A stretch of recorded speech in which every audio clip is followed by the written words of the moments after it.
오셨으니 참 잘하셨습니다. 예, 오늘이 스승의 은혜를 책임지라는 스승의 주일인데 우리 옆에 분들한테 한번 감사합니다 이렇게 표현하겠으면 좋겠는데요. 우리가 이렇게 서로 배움을 주고받는 그런 상호적인 학습의 그런 현장 속에 있습니다. 우리 정말 오늘의 우리의 오늘 우리가 있는 것에 대해서 하나님께도 감사하지만 사람들의 도움도 컸을 것입니다. 옆에 분에게 대표로 우리의 감사를 전하겠습니다. 감사합니다. 감사합니다. 배움을 주셔서 감사합니다. 감사합니다.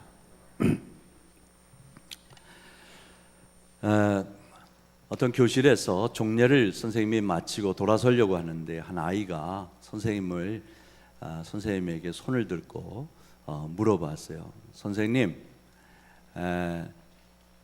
선생님과 스승이 어떻게 달라요? 이렇게 물어봤습니다. 여러분 어떻게 생각하십니까? 그러면서 선생님 느닷없는 질문에 좀 당황하고 이렇게 머뭇거리고 있을 때 아이가 선생님은 선생님이에요? 스승님이에요? 라고 물어봤습니다. 그 뒤로 이 선생님이 아주 깊이 이 문제에 매달려서 생각을 하고 또 그 물음이 이 믿는 선생님에게는 마치 세상 사람들이 나를 누구라고 하느냐, 너는 나를 누구라고 하느냐 물어보셨던 예수님의 질문처럼 그렇게 자기의 어떤 정체성을 확인하는 그런 아주 소중한 질문이 되었다고 하는 글을 남겼습니다. 여러분들은 어떻게 생각하십니까? 요즘 그 인터넷에 크게 이제 이슈거리가 되고 있는 한 교수님의 글이 있습니다. 스승의 날에 쓰는 교수의 반성문. 그래서 국민대학의 이의용 교수라고 하는 분이 이렇게 이 글을 올렸습니다. 그러니까 스승의 날에 꽃 한 송이 달아주지 않는 제자들이 때론 야속하다는 거예요. 그런데 생각을 바꾸어 보니까 내가 오랜 세월 교단에 서서 교수를 하면서 나는 어떤 교수였나? 난 진짜 이들에게 축하받을 만한 스승인가 하는 것을 곰곰이 이제 반성하게 됐답니다. 그래서 한두 줄 써내려가기 시작한 것이 무려 40항목에 걸쳐서 이런 반성을 했답니다. 시간상 다 이야기할 수 없으니까 여러분들이 참고해 보시고 이렇게 시작이 됩니다. 학생을 제자가 아닌 수강생으로 대해온 것을 반성합니다. 사람을 가르치는 스승 역할을 소홀히 하고 정보 지식 유통업자처럼 정보와 지식만 가르쳐 온 것을 반성합니다. 학생들에게 행복한 삶의 가치관이나 태도를 가르치기보다는 성공의 처세술을 가르친 것을 반성합니다. 학생의 잘못된 삶을 보고도 꾸짖지 않고 방관해 온 것을 반성합니다. 이렇게 이야기는 계속해서 40항목까지 이어지고 있습니다. 그 아이의 질문에 대해 이 교수님의 반성문은 대답이 될 수 있을 것 같아요.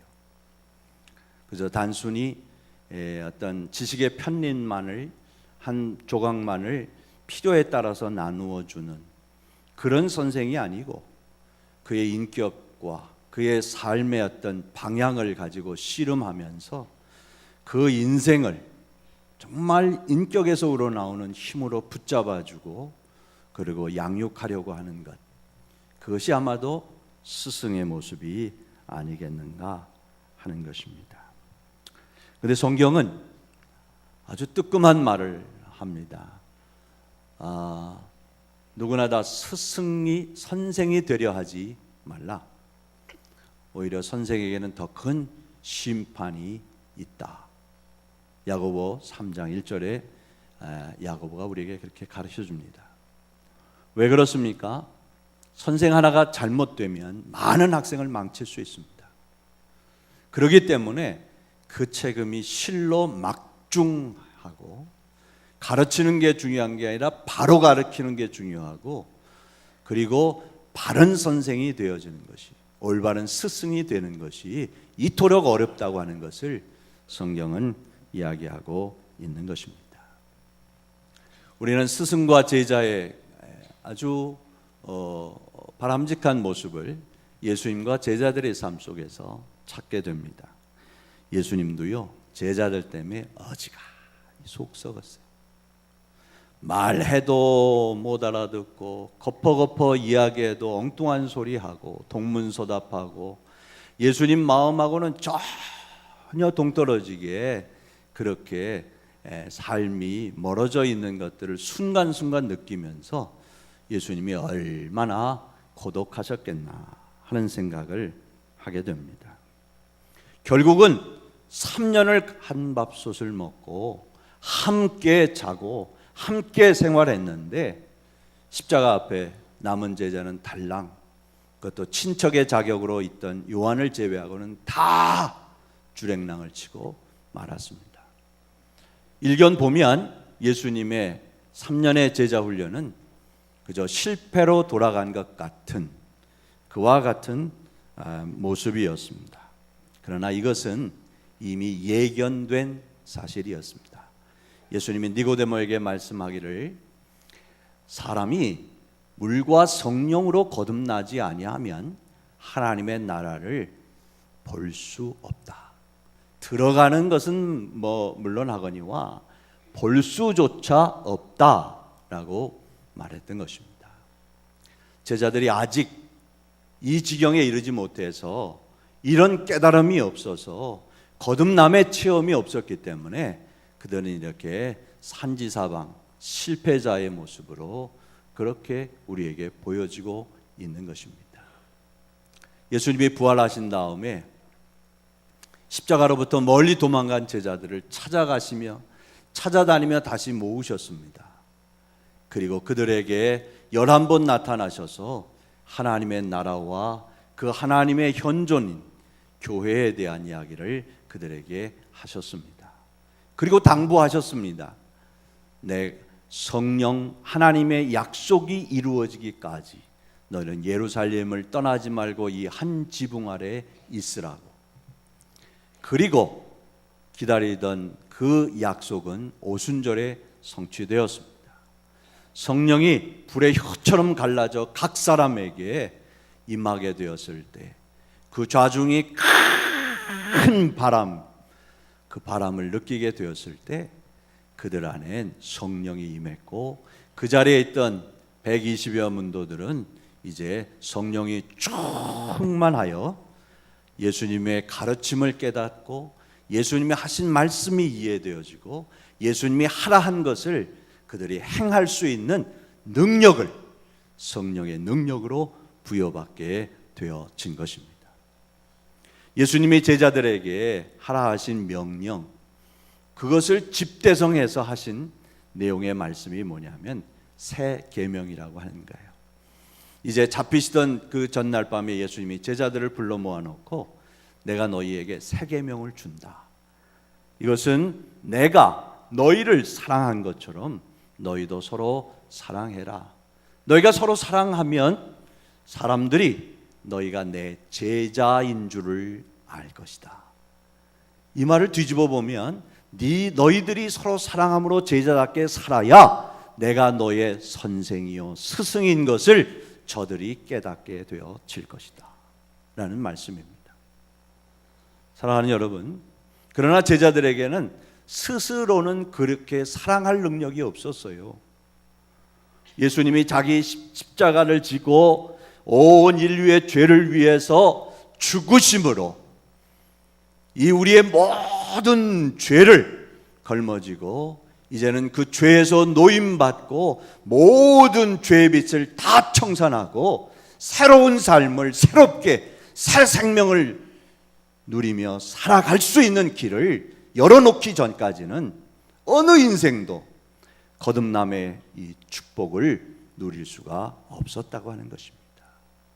제자들은 성령을 통해서 거듭남을 경험하게 되었고 이제는 그 사람을 두려워서 숨던 자리에서 문을 박차고 나가서 목숨을 생명을 두려워하지 않고 그렇게 담대하게 살아계신 예수 그리스도 부활의 주님을 증거하는 능력자들이 되었고, 뿐만 아니라 안으로는 서로를 사랑하고 유무상통하며 서로를 아끼고 서로를 세워주는 그와 같은 참 제자의 모습을 보여주고 있습니다. 심지어는 저들 또한 예수님을 쫓아 자기 목숨을 다른 자기들이 섬기는 그 공동체를 위해서 아낌없이 내어놓고, 그리고 그들이 이제 참 제자가 될 수 있는, 그리고 하나님의 거룩한 나라의 백성 자녀들이 될 수 있도록 그렇게 그 길을 열어주는 좋은 스승들이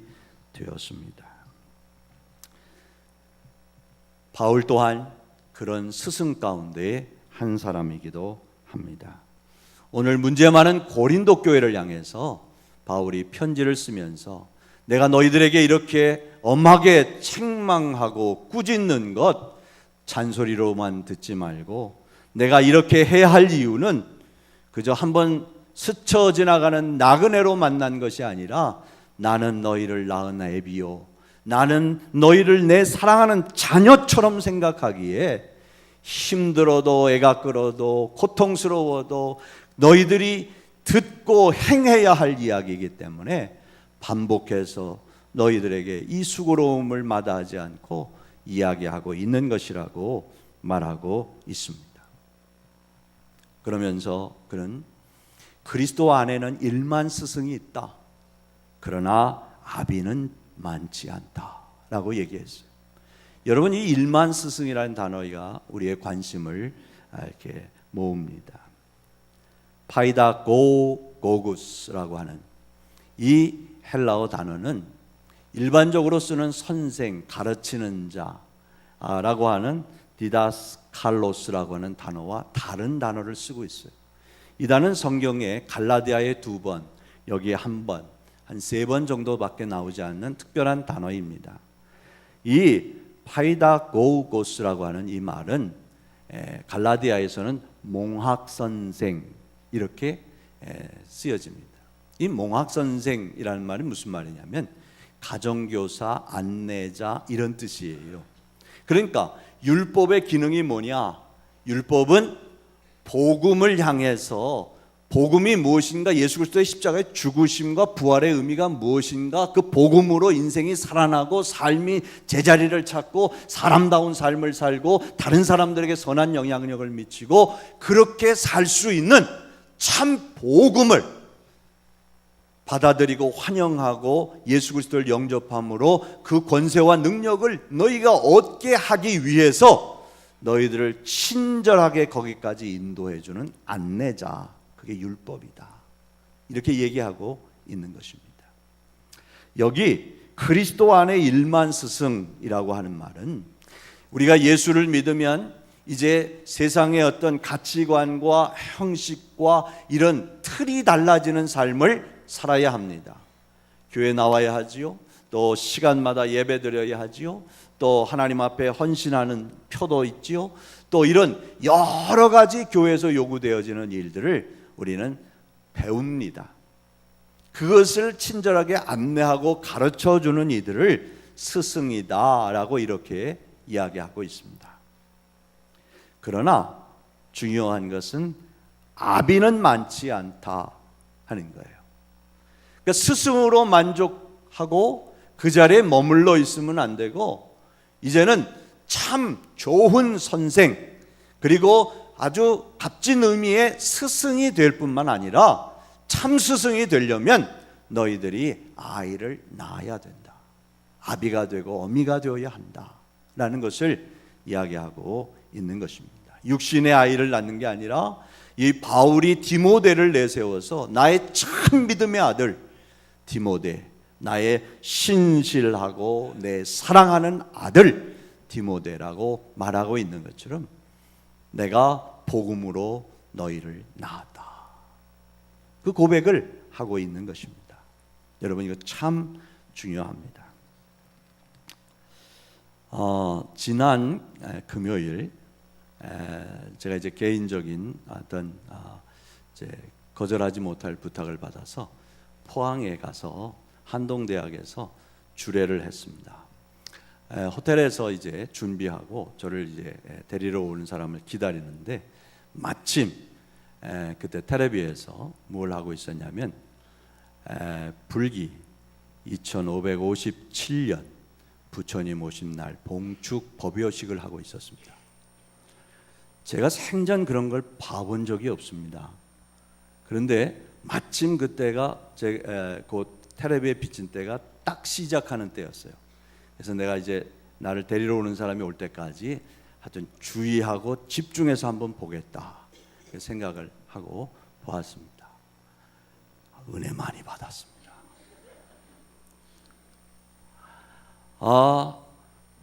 오해하지 마세요. 잘 들어보세요. 그 행사들이 일사불란하게 진행이 되어지는데 이제 모든 약한 사람, 각 계층에 있는 사람들 다 아울러서 그렇게 이제 그 예식을 치르는.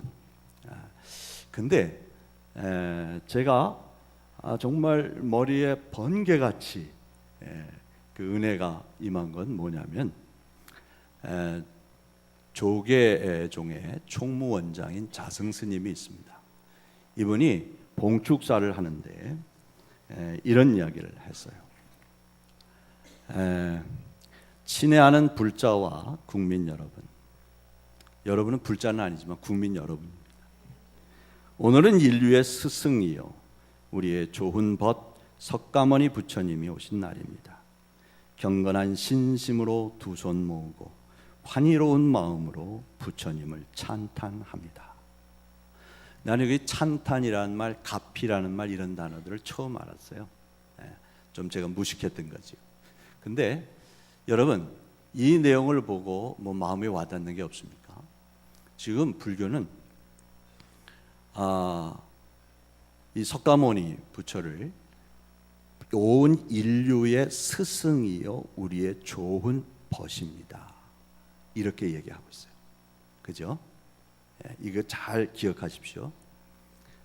이 행사가 조계사에서 한 2만여 명 모여서 진행되고 있을 때 바로 거기에서 얼마 떨어지지 않은 그 사거리에서 어떤 일이 있었냐면 기독교 NGO 예수재단이라는 데서 그것도 몇 사람 안 되는 사람들이 프랜카드를 걸고 거기서 이제 시위를 하는 겁니다.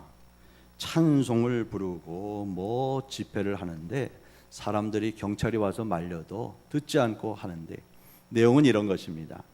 정부는 불교 연등, 불교 편향, 문화재 지정을 즉각 취소하고 5개 광고물 관리법을 개정하라 이러고 그런 플래카드와 시민 여러분 하나님을 경외하며 섬기는 나라와 민족은 흥하며 우상 숭배하는 나라는 멸하고 망했습니다. 대한민국을 구하자 살리자 예수의 사랑으로 이렇게 시위를 했습니다. 어느 쪽이 은혜가 됩니까? 예? 아니요. 어느 쪽이 은혜가 돼요? 지금 불자들은 모여갖고 다 같이 평등하게 우리 다 서로 도와가면서 잘 살자 이러고 있고요. 밖에서 기독교 재단이라고 하는 여기가 아무래도 이 정통 기독교는 아닌 것 같아요. 예수재단이라는 데서 그 NGO로 그런 시위를 하고 있어요. 여러분, 이 사람들이 하나 모르는 게 있습니다. 석가모니는 죽었다 깨도 구주가 될 수 없습니다. 조계성의 자승스님이 얘기한 것처럼 그는 인류의 좋은 스승이고 그리고 우리의 좋은 친한 벗일 뿐입니다. 사람의 영혼을 바로잡아서 그를 거듭나게 하고 새로워지게 하는 일은 오직 예수밖에는 없다는 거예요. 그렇다면 그런 확신과 긍지가 있다면 저들에 대해서 지금 피켓을 들고 시위할 게 아니라 다소곳이 함께 자리하고 저들을 영혼을 구원해 주시도록 하나님께 기도함이 마땅하지 않겠는가? 그렇지 않겠어요? 모든 기독교인들의 얼굴에 먹칠을 하고 욕을 보이는 이런 무지한 행동이 얼마나 하나님의 마음도 아프게 하겠느냐는 말입니다. 사랑하는 여러분, 우린 분명히 알아야 돼요. 석가모니는 온 인류의 좋은 스승이고 친한 벗일 뿐입니다. 예수의 제자들도 예수님의 십자가 부활 이전에는 예수님을 제대로 알지 못했습니다. 그러나 성령을 통해 예수님을 바로 만나고 부활하신 주님을 만난 연후에야 저들이 예수님을 향해 고백합니다. 나의 주, 나의 하나님, 나의 주, 나의 왕, 주는 구주시요 나의 주님이십니다. 죄에서 나를 구원하시고 내 삶을 다스리시고 죽음 저 건너편까지 내 삶을 인도하실 참 주인이십니다. 우리는 이 고백 속에 있는 사람들입니다. 예수님을 부끄럽게 하는 인생 되어서는 안 될 것입니다. 사랑하는 여러분, 정말 우리는 단지 좋은 스승이 아니라 참 아비가 되고 어미가 되어야 할 것입니다. 바울은 디모데를 보내면서 나를 본받는 자 되라 그렇게 말했어요. 그 인생이 예수 때문에 뒤집어지고 그 인생이 예수 때문에 변화되고 그 인생이 예수 때문에 이제는 삶의 방향이 바뀌고 전에 움켜쥐고 자기 삶에 가장 가치 있고 좋은 것이라고 차곡차곡 자기 인생에 쌓아놓았던 것들을 다 분토처럼 배설물처럼 버려던지고 예수님을 따르는 나를 본받으라고 그가 자랑스럽게 이야기를 하고 있습니다.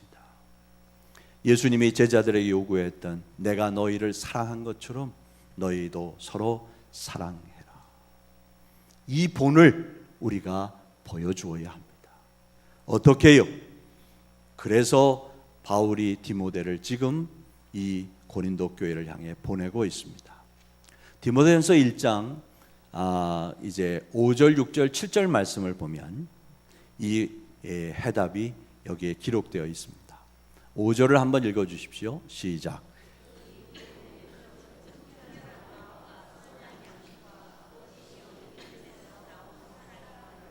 이게 무슨 말이냐면 바울이 이제 에베소에 있던 에베소를 지나가면서 에베소에 머물고 있던 디모데를 그 자리에 계속 있도록 남겨두고 자기만 떠납니다. 그때 내가 너를 남겨둔 것은 지금 이 에베소 교회 안에 많은 혼란과 또 이런 신학적인 영적인 공격이 있으니까 이것들을 잘 단속하고 내가 그들을 명하여 이 교훈을 해라 라고 하는 것이었습니다.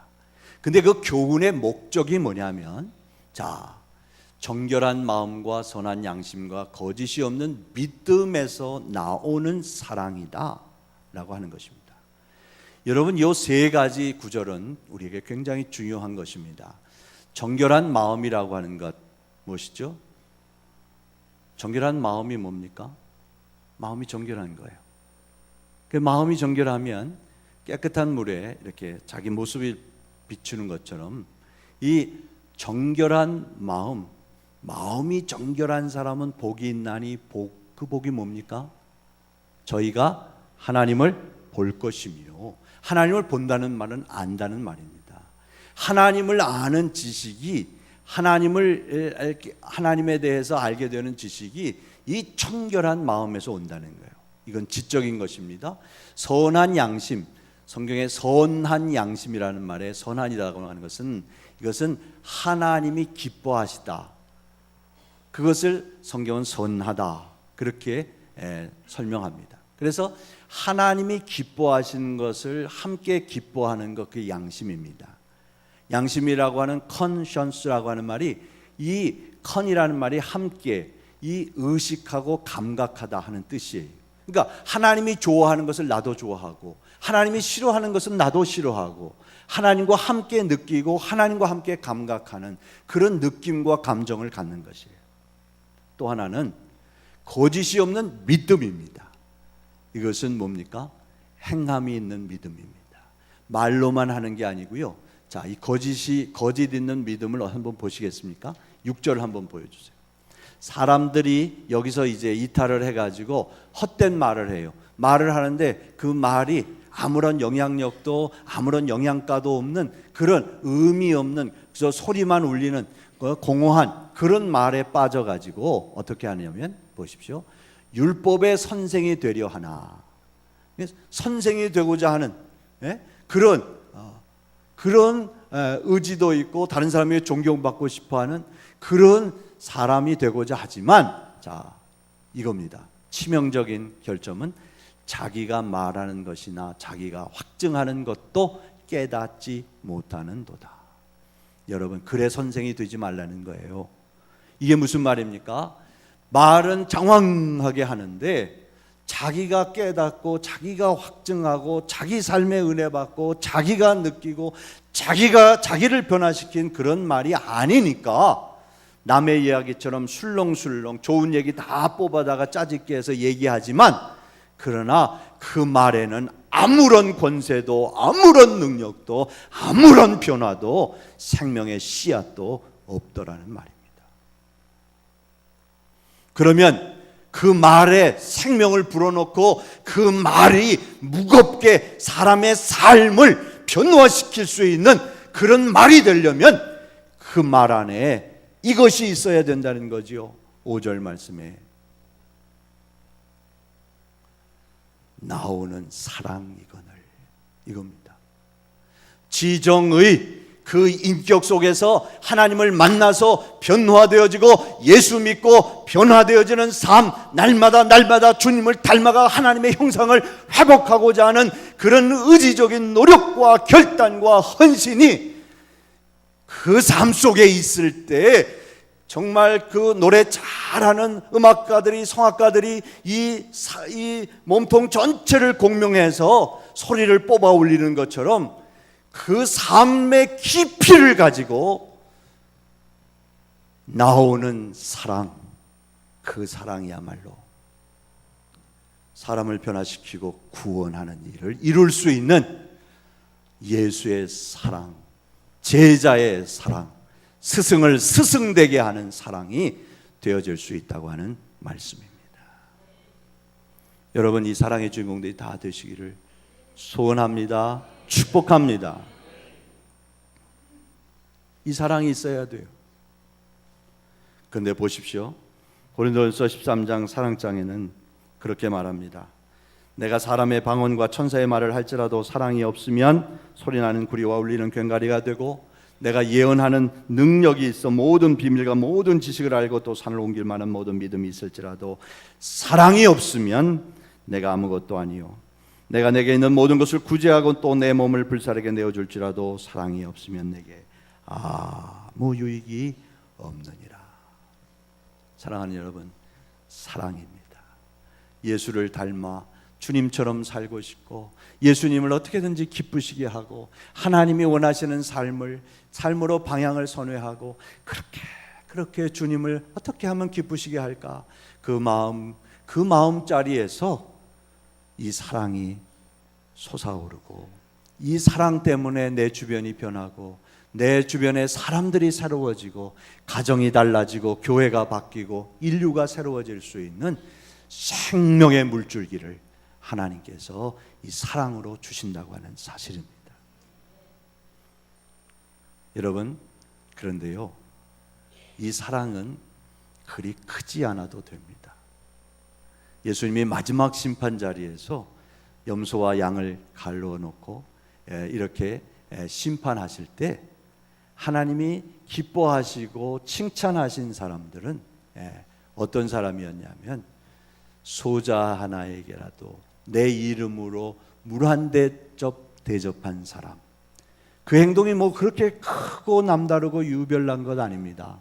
그러나 내 이름으로, 예수의 이름으로 한 사람의 그 어려운 잊혀질 그 인생을 돌보았으면 내가 그 상을 결코 잊지 않겠다. 할렐루야. 하나님이 원하시는 것은 이런 사랑입니다. 마이크 잡고 크게 소리 내고 그리고 많은 사람이 보라고 이렇게 떠들썩하게 하는 그 사랑이 아니라 마음에서 예수님 때문에 거절할 수 없는 그 감격 때문에 우러나오는 사랑이 있을 때 그가 참 사랑의 사람이요 그가 올바른 스승이 되어질 수 있는 것입니다. 이제 말씀을 마치려고 합니다. 6.25 전쟁은 수많은 고아를 땅내 길거리로 내몰았습니다. 그 한국 전쟁 때문에 이제 월드 비전이라든지 컴패션이라든지 세계적으로 명망 있는 그런 기관들이 이제 오늘 이렇게 아주 활발하게 활동들을 하고 있고요. 그런데 한 지역에 경북의 어떤 지역에 이제 미군들이 적극적으로 후원을 해서 좋은 보육 시설을 만들어 줬습니다. 그래서 이제 거기에 이제 필요한 물자를 또 미군들이 다 제공해주고 많은 아이들이 이제 그곳에 와서 새로운 삶을 시작하게 됐습니다. 근데 거기서 그렇게 멀지 않은 곳에 아주 허술한 시설에 그저 아이들이 모여 있는 그런 보육 시설이 있었습니다. 근데 오랜 시간이 지난 다음에 이렇게 좋은 환경에서 풍부한 물자를 가지고 자라난 아이들과 또 이렇게 허술한 환경 속에서 자란 아이들이 어떻게 우연치 않게 비교가 되었습니다. 그런데 월등하게도 이쪽 이 형편없는 환경에서 자란 아이들이 훨씬 더 건강하고 정서적으로 반듯하고 그렇다고 하는 결과를 얻었습니다. 이것을 왜 그런지 그 교육부처에서 조사를 하도록 그렇게 이제 명을 내려서 이것을 조사해 보았습니다. 그랬더니 이쪽에 열악한 시설에 어떤 그 선생님이 한 분 있었는데 그 선생님이 어떤 사람이냐면 자기 아들과 딸을 전쟁통에 잃어버린 거예요. 그래서 벌써 반 미치광이가 되어가지고 실성해서 막 돌아다니다가 여기에 원장을 만났어요. 이 원장이 참 딱하니까 그저 잃어버린 아이들을 어떻게 하겠느냐, 뭐 혹시라도 죽지 않았으면 살아 돌아올 것이고 죽었으면 어떻게 하겠느냐. 이제 여기도 그렇게 엄마 아빠를 잃어버린 아이들이 많으니까 여기 와서 좀 이 아이들을 돌보면 어떻겠느냐고 제안을 했습니다. 그러니까 이 사람이 이제 뭐 갈 데도 없고 그래 여기 와 있었어요. 근데 와서 보니까 부모를 잃은 아이들이 다 자기 딸 같고 아들 같은 거예요. 그러니까 이 한 선생님이 그 모든 아이들을 정말 자기 딸처럼 자기 아들처럼 건사하고 씻기고 또 품고 그저 24시간이 모자르도록 온몸이 부서져라 이 아이들을 위해서 헌신했어요. 여러분 그렇습니다. 교육의 질은 교사의 질을 뛰어넘을 수가 없습니다. 바른 스승 아래 참 제자가 자라게 됩니다. 오늘 교회 안에 여러분들의 가정의 자녀들은 여러분들이 스승입니다. 그리고 교회 안에 함께 자라가고 있는 우리 귀한 생명들 차세대는 우리의 손에 맡겨진 우리의 예수의 제자들이 되어야 합니다. 그러기 위해 내가 먼저 예수의 제자가 되고 내가 먼저 올바른 스승이 될 때 그들은 우리의 어깨를 타고 더 높은 곳을 향해 더 넓은 세상을 향해 정말 놀라운 하나님의 사람들로 쓰임받게 되어질 것입니다.